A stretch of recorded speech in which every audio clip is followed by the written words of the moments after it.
Hello everyone, my name is Luke Lubensky, and on this week's episode we talk about Dogecoin's community, economy, and mining. I wanna be the very best that no one ever was. Be. To mine them is my real test. To sell them is my cause. Doggy coin! So why do we think Dogecoin is low right now? And when do we think it's going to hit its peak? And is this a low point, or is this just starting out? I really think that it's going to continue to go up. I'm not sure when exactly, but at the moment, Dogecoin is super profitable. So there are a lot of pools like Hash Cows and Multipool that are just mining it to gain the profits from it and don't really care about the community. So that's why there's so much in the market right now, and that's why it's flooded, causing it to be such a low price. And how did the recent block split affect that? Well, it really changes the way that mining works. It essentially causes a miner to choose between two different chains that you could mine off of. And that first off caused a lot of confusion, and second off it caused a lot of people to lose out on some major money because they were mining on the wrong blockchain. So why do you think we had the block split right there? Why do you think that happened? Like, why did the developers or whatever put that into action? I can't speak for the developers, but in my own mind, I would imagine that they would do it to incentivize more miners. Just get a more even sort of playing field for those who are just coming into it with lower hardware. What do you recommend as a what type of hardware would you use? Would you use graphic? No, that would be stupid. It's not graphic, is it? It would be chain. No, not chain. Shit. Script. It would be script, right? Yeah, you're using script, but you're right about the graphics cards. You do use graphics cards to mine. There's two different types of cryptocurrency mining out right now. Some of them use script, most of them use script, and some of them use SHA-256. Now, with SHA-256, we see the FGPA's ASIC miners have adapted to take over most of the workload and really, ruin mining for anybody that doesn't have the money to put into those ASIC miners. And scripting right now is at a point where there's a lot of talk about the ASIC miners coming out, but right now, any PC gamer could be mining on script because there's not a influx of miners on there. And that's a really good way to put it. There's not a large difficulty jump to leap over. If you have a gaming rig that runs off of AMD, or even NVIDIA in some cases on the really high-end cards, you could go right into mining and actually make some sort of coins. You wouldn't just have some sort of random 1/1,000,000th of a Bitcoin. You would have an actual couple thousand Dogecoins, which is really, yeah. And even at that, like some CPU miners, they could knock out a couple Dogecoins a night. Yeah, currently on our rig, we actually have two rigs running. One is a gaming rig which was converted, so that actually has a pretty decent CPU. It's got a 3930K, which is overclocked to 4.2 gigahertz, and that's running around 62 kilohashes. So even CPU could be very... I'm not going to say profitable because it's not profitable, but at the moment it could be very... Yeah, it can still get you some sort of coins. So what does Dogecoin have that other coins don't? Why is there such a big pool on Reddit in the Dogecoin community compared to some of the other alternate coins out there? What separates it from the pack? It's exactly like you said. It's all about the community. at Bitcoin right now, everyone's stressing over Ghash.io making a 51% attack, which is something that we're going to touch on a little later in the show, but they're very, very upset, and it's all business over there. And where at Dogecoin, it's sort of like a party all the time. People are very friendly, they're very welcoming. Hell, they're giving them away? Yeah. With the new tip bot that's come out, they're giving Doge away to newcomers. They're very, very friendly. It's all about the community. Well, that was a great answer, Luke. Steve, I believe you have a question? Yeah, I was wondering, why is it worth having cryptocurrencies? Like, what's so important about having these right now? It's an investment at this point. Everything that we do in the cryptocurrency marketplace is an investment if you think about it. At its lowest level, it really is just a holding of currency for the future to cash in. Or in Dogecoin's case, yeah?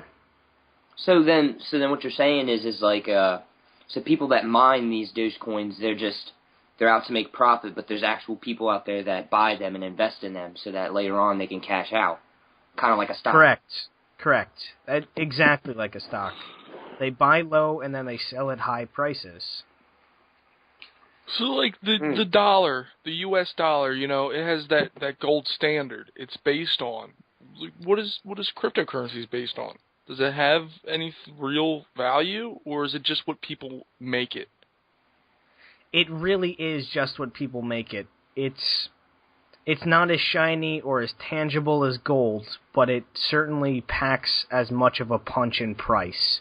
So the value of any cryptocurrency could go to the ground overnight, or it could skyrocket overnight.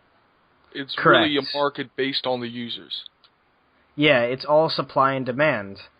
And you can see that especially with Dogecoin at the moment, where there's an overwhelming supply of Dogecoins being thrown into the market, so you're able to purchase it for around 30 Satoshis, which is very, very low. That's an unteenth of a dollar, or of a cent, yeah. By the way, we should move to get Satoshis removed and replace it with Yoshi, because it's a lot easier to pronounce and remember. Just saying. Let's make it happen. Let's make it happen. All right. So I have a question. After Tyler. Go ahead. Well, Steve, you go first. Okay, so I was asking, so how do we avoid so you know how you were saying that the value is constantly fluctuating, whether one day it'll go in the ground, one day it could be high. What really controls that constant flow of value for this Dogecoin? It really is the supply and demand factor. Everything in cryptocurrency is based on it. For those who are new, the easiest way to understand it would be think of it exactly like a normal supermarket. The supermarket stocks in things that people want, which are then purchased, and if they need more, they'll buy more so that they have more for the purchasers. And essentially, if you have that supply there's going to be a demand for it at some point, at some time. Okay. And that's really what the hope that cryptocurrency turns into. So let's look at what a 51% attack is and how we can avoid it in the future. Well, a 51% attack is an attack on the... It's not necessarily... Attack is a very brutal word. The 51% attack is really just power that's being placed onto one division, person, pool, one entity. And this power is not supposed to happen because cryptocurrency is a peer-to-peer network, which means that there's no central government, there's no central bank. So with a 51% attack, when someone gains that power, they turn into essentially the bank of Dogecoin or the bank of Bitcoin. And then that causes a lot of confusion and it causes a lot of mayhem. where people can be spending Dogecoins and Bitcoins twice. They can essentially control who mines, who receives the blocks, if transactions go through or not. They really have the power of the network at their fingertips at that point. So is that the most, is that the worst thing for cryptocurrencies, is a 51% attack? Could that stop all cryptocurrencies? If there's just one badass dude in his mom's basement with a garage filled with hardware, could he just take out cryptocurrencies in general with 51% attacks? Technically, yes, but it's very implausible because that amount of hardware to take down Bitcoin at this point would be substantial, but lower currencies like maybe Feathercoin or Litecoin's pretty large at this point as well. But some smaller, newer currencies can easily be affected by these, and it really causes mayhem in the marketplace and in the blockchain. So, is there a possibility that cryptocurrencies is the currency of the future? I don't think it's a possibility. I think it's the reality. You think it's inevitable? Inevitable, yeah. Yep. Do you think countries are going to actually get rid of their currency? Like, just toss it? Well, it's a good And thing you just brought that return up. it over? We saw something happen in Argentina with the president of Argentina showed up to the Bitcoin conference. Luke, you know more about that, right? Yeah, he showed up to the Bitcoin conference and for the hearing, because the peso is not doing too well at the moment. So they decided that, well, I can't speak for the president, but I'm guessing that he decided that there was going to be some sort of alternative that the people came up with, and it's better that the president knows about the alternative than being in the dark about it. Right, So do you so think we there's could gonna be a see change? Argentina just take over Bitcoin, or actually not take over Bitcoin, but Bitcoin take over Argentina. Essentially, yes. We could see small shops starting to accept Bitcoin. We could see chains in Argentina starting to accept Bitcoin as their primary dollar, their primary currency. And Bitcoin is the most priciest cryptocurrency out there, and it came that way. It started out just like all the other currencies at very, very low, and we see Bitcoins a lot in the news right now, a lot in the front page or all Reddits of Reddit, on the top pages of Reddit. We see a whole bunch of new companies. You know, you can buy Lambos and fucking Bitcoins now. Overstock.com is now accepting Bitcoin. Is Bitcoin going to be like the Facebook to another coin, or MySpace to another coin's Facebook? Or what do you think? Do you think it's just breaking the ground, or do you think it's there to stick around? The only thing that could kill Bitcoin at this point would be something from inside of Bitcoin. There would have to be some sort of internal method to take down Bitcoin. But then again, there's always an ending to every road. So at some point Bitcoin is going to fall, whether that be in 15 years or in 5 minutes. We never know, but that's just part of cryptocurrency. So what would be the most wise investment for somebody to look into just getting into cryptocurrencies? What alternate coin would you recommend? I would have to recommend Dogecoin, or I would recommend Bitcoin itself, because at the moment I believe Bitcoin is in the $850 range. Yeah. So and I believe that Bitcoin, we've only seen the beginning of Bitcoin. Bitcoin will, I don't know if it's going to skyrocket, but it's certainly going to go up in price. And I believe the same thing for Dogecoin. Looking at previous trends and once the large supply dims down, and once in February when the actual reward from the blocks split and they half whatever. I believe that the price is going to it's going to go to the moon. Wow. Well, we can only hope. Yeah. So let's start looking into the actual hardware of Dogecoin. We have some rigs running. We, as all three of us right now in the podcast, pull together. Steve, you got a rig running. What kind of card do you got in that rig?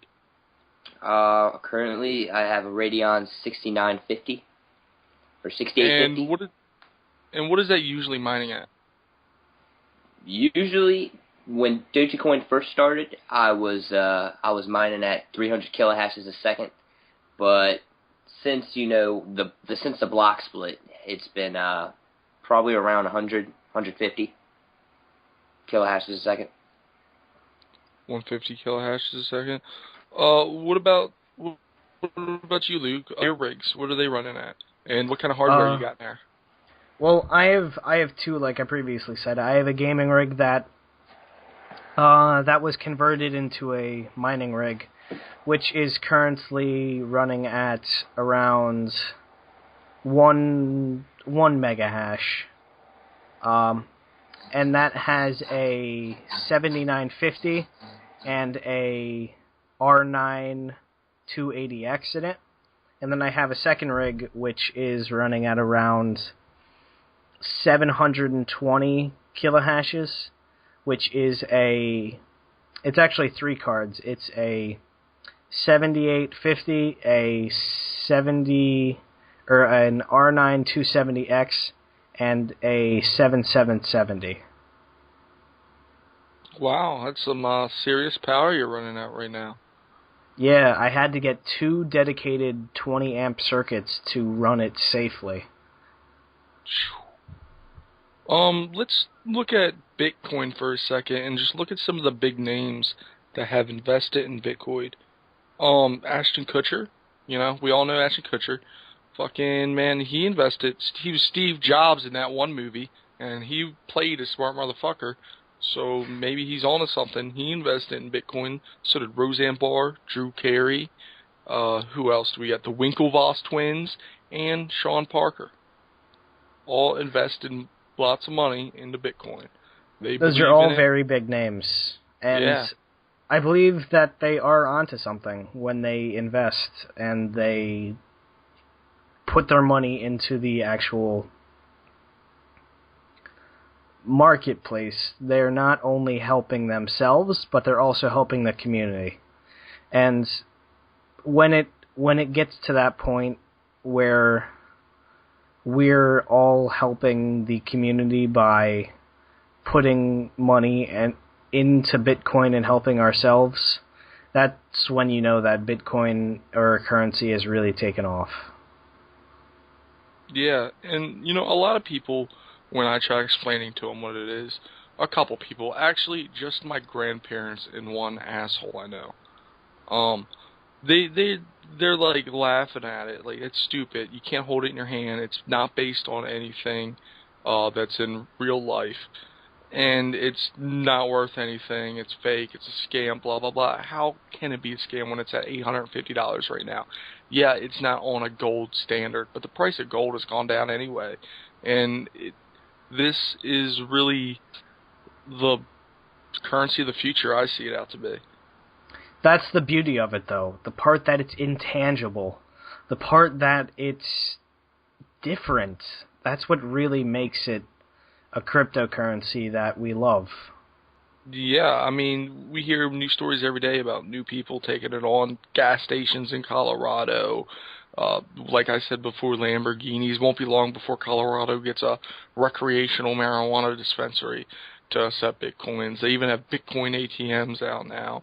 And it's just a matter of time before, everybody knows about Bitcoin. Everybody has a Bitcoin wallet, just as most people have a PayPal account.